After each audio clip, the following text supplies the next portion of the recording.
The Lord be with you. And with your spirit. A reading from the Holy Gospel according to Matthew. Glory to you, Lord. As Jesus was going up to Jerusalem, he took the 12 disciples aside by themselves and said to them on the way, "Behold, we are going up to Jerusalem, and the Son of Man will be handed over to the chief priests and the scribes, and they will condemn him to death and hand him over to the Gentiles to be mocked and scourged and crucified. And he will be raised on the third day." Then the mother of the sons of Zebedee approached Jesus with her sons and did him homage, wishing to ask him for something. He said to her, "What do you wish?" She answered him, "Command that these 2 sons of mine sit, one at your right and the other at your left, in your kingdom." Jesus said in reply, "You do not know what you are asking. Can you drink the chalice that I am going to drink?" They said to him, "We can." He replied, "My chalice you will indeed drink, but to sit at my right and at my left, this is not mine to give, but it is for those for whom it has been prepared by my Father." When the 10 heard this, they became indignant at the 2 brothers. But Jesus summoned them and said, "You know that the rulers of the Gentiles lord it over them, and the great ones make their authority over them felt. But it shall not be among you. Rather, whoever wishes to be great among you shall be your servant. Whoever wishes to be first among you shall be your slave.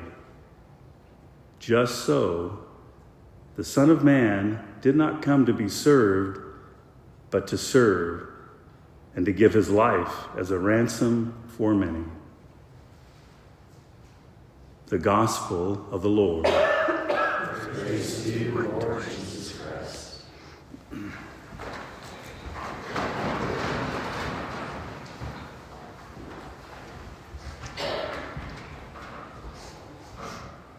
We're given in our readings today 2 examples of kind of the extremes, I guess. So here we have it's easy for easy for all of us to focus on either just the glory or the suffering. So those are kind of 2 extremes. So the first extreme we have in the book of the prophet Jeremiah. So, you know, they're contriving a plot to kill him, essentially.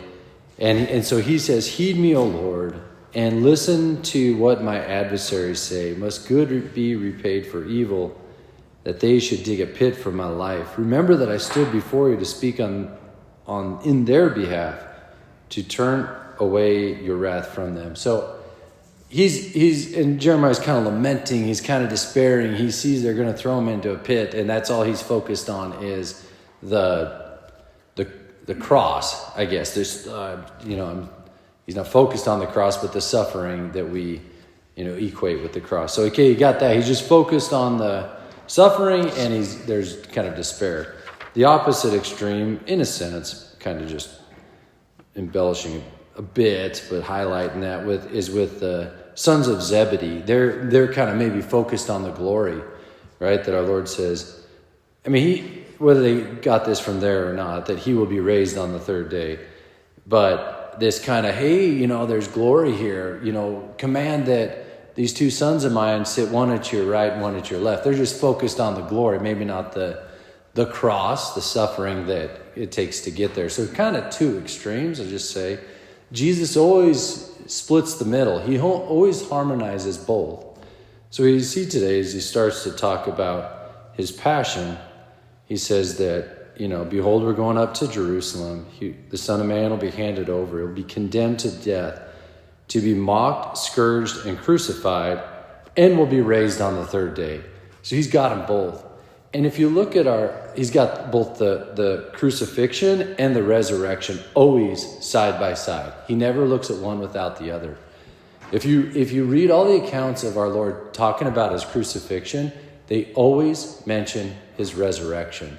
The Son of Man will go up, he will be crucified, and on the third day he will be raised again. Every time. Jesus never mentions the cross without the resurrection. That's the bigger one for all of us in times of suffering, like Jeremiah. Stuck in the suffering. That's all we see. And with that, despair. Correct? Okay, but in the light of the suffering, if I have hope that God will bring good out of that, that's the message of the cross, then the picture is complete. Right? Then I can have courage as I endure my suffering. The second case, which is probably not quite as common, it could be, that I'm just focused on the glory and maybe not realistic with what it takes to get there.